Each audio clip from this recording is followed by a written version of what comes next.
Hi guys, welcome back for another video with me. As always, I so much look forward to meeting you guys in video. So on Sunday, June 21st, which is coming up pretty fast, dads across the world are going to be getting neckties, tool sets, gift cards, you name it. All in the name of Father's Day, right? So Father's Day is extremely important. It's your chance to make your dad feel extra special. Not that you don't every day, but it's your day to do a little bit extra.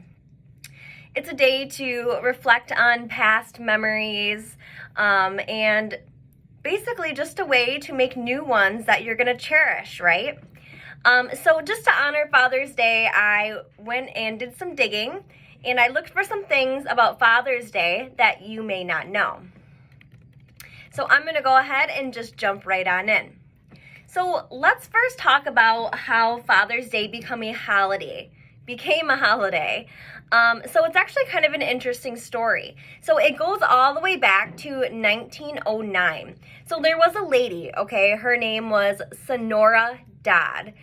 So it was actually Mother's Day, and she was sitting in church and she was listening to the Mother's Day service when she had the idea of just setting a day to recognize all of the hardworking fathers.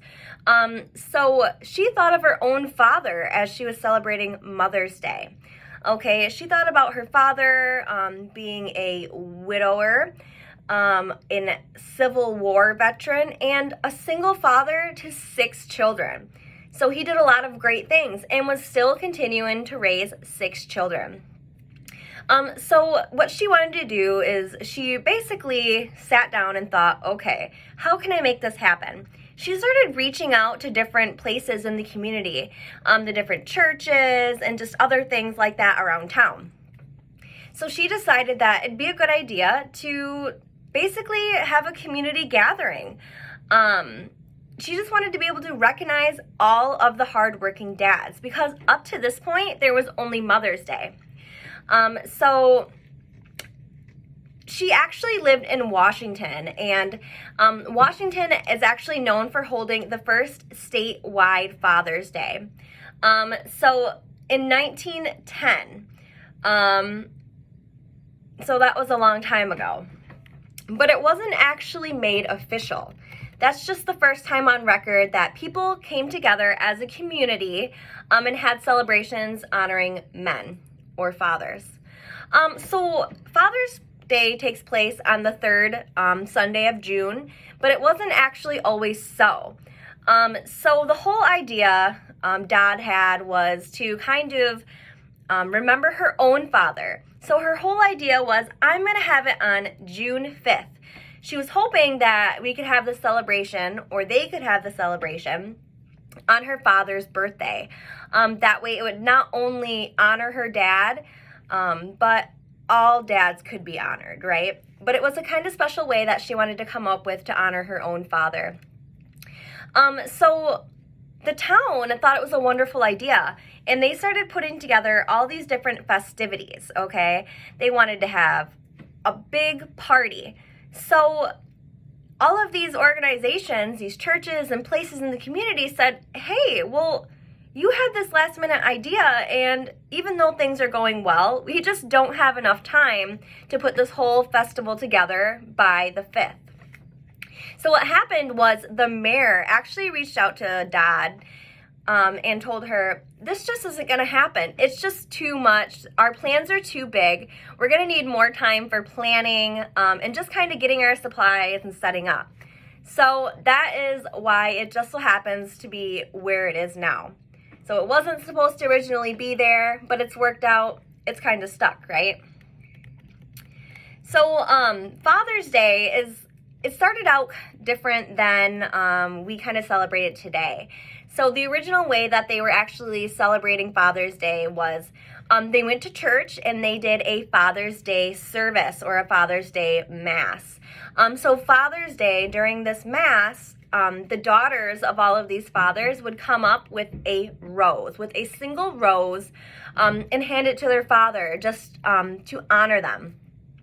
So these roses were not only given out they were pinned on children's clothing. So much like the tradition in Mother's Day of wearing different colored roses, people would also wear either a red or a white rose. Okay, so for a still living father, the rose was white. And if there was a child wearing a red rose, it meant that their father had passed on. So this was actually kind of a way to honor, because it was so close to the wartime, this was a way that they were able to kind of honor the living and deceased fathers, because they wanted everyone to feel like they were able to celebrate their own father and make everyone feel important, right? So that's the way they decided to include everybody. Because unfortunately during that time there was a lot of men lost due to war. That's kind of what happens during war. So I thought that was kind of an interesting thing that I found, because most people have no idea that the rose is actually associated with Father's Day. So if you are looking for something to get your father, maybe a single rose would be sufficient. Men don't typically get flowers, but hey, tell them it's tradition and it goes back a long time. Okay, so Father's Day didn't actually always have support. So kind of like I mentioned earlier, Mother's Day had been a holiday for quite some time. People loved the idea of Mother's Day. It was a great way to recognize a lot of these homemakers, right? So a lot of people just couldn't get behind the idea. They thought it was silly. So there was one man in particular that actually kind of spoke out against the holiday. So it was actually, what was his name? Robert Spiro. Okay, so this Robert Spiro, he was actually a talk host for a children's radio show, and he was actually a philanthropist. I had a hard time saying that one.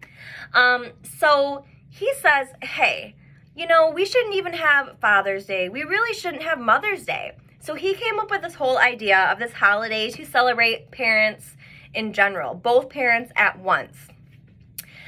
So he actually says the movement was going to get rid of Mother's and Father's Day to make this unified Parents' Day. Okay, so he said the reason why there should be a unified Parents' Day is because it creates division of respect and affection. So what he's saying is that you're giving more respect to one parent than the other on these special days. So the whole idea behind this unification day was supposed to be to symbolize respect and love equally for both of your parents. So he actually pushed a slogan, and it said, "A kiss for a mother and a hug for dad." So this movement was big in between the 20s and the 30s, but it actually kind of died down in the 40s. People kind of stopped talking about this unified Parents' Day. So all the way in 1972, so 58 years after Mother's Day had been official and already been recognized all over the place, 58 years later, President Richard Nixon made it an official holiday, much like Mother's Day. So fast forward to today, we definitely have Mother's Day and Father's Day, which is quickly approaching. So did you guys know in other countries, Father's Day has actually been celebrated for a long time.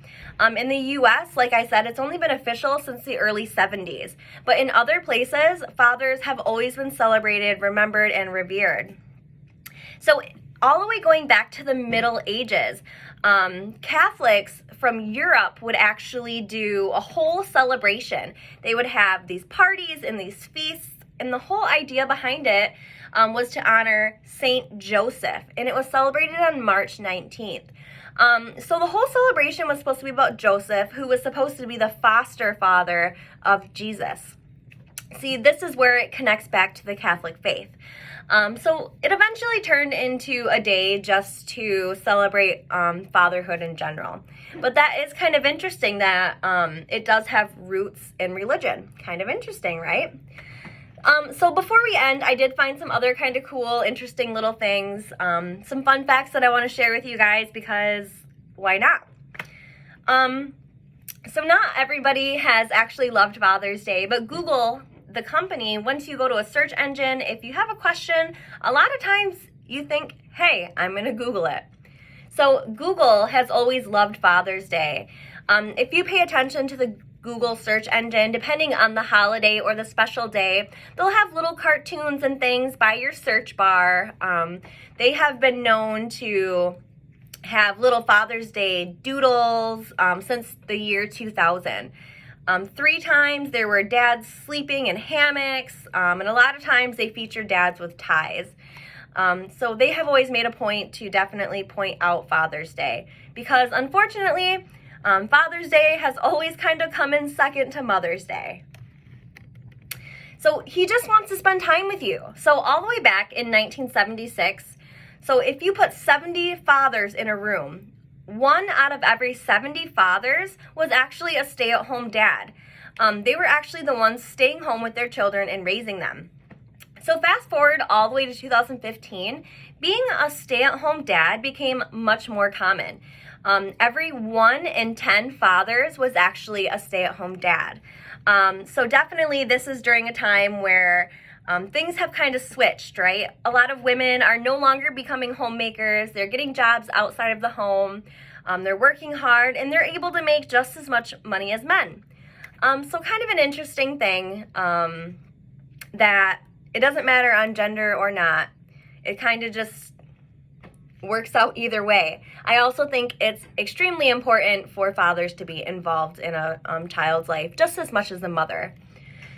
So the next thing I found says, leave it to beaver. So Canada's national symbol, okay, so their national symbol is the beaver.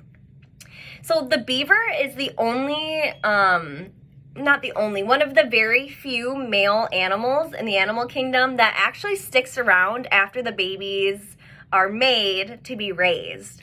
So a lot of times animals mate and the father leaves. They don't stay unified as a family. In some cases, a lot of the mothers actually abandon eggs or their youth after they're born as well. So it's not just male animals. Anyways, there's actually been some studies found that there have actually been beavers studied that have become single dads, where the mom has actually left and the dad has stuck around to raise his young, which is pretty awesome. So get your piggy bank ready, because all of those barbecue accessories, all of those tools, screwdriver sets, coffee mugs, they definitely add up. So it's projected about each year there's approximately 17 billion, not million, billion with a B. That's a lot of money spent on Father's Day gifts. So about 25% of that is for personal care gifts. Things like cologne, brushes, gels, you know, stuff to look like a handsome man. Whereas 21% of the rest of the things that are purchased are pretty much garden items, tools, appliances, and things like that. Obviously, that doesn't make up the whole 100%, so some people get some other odds and ends in there. So thank you guys so much for joining me today. I really hope that you were able to kind of learn something about Father's Day. I know I enjoyed this, and I did some learning myself while I did some research.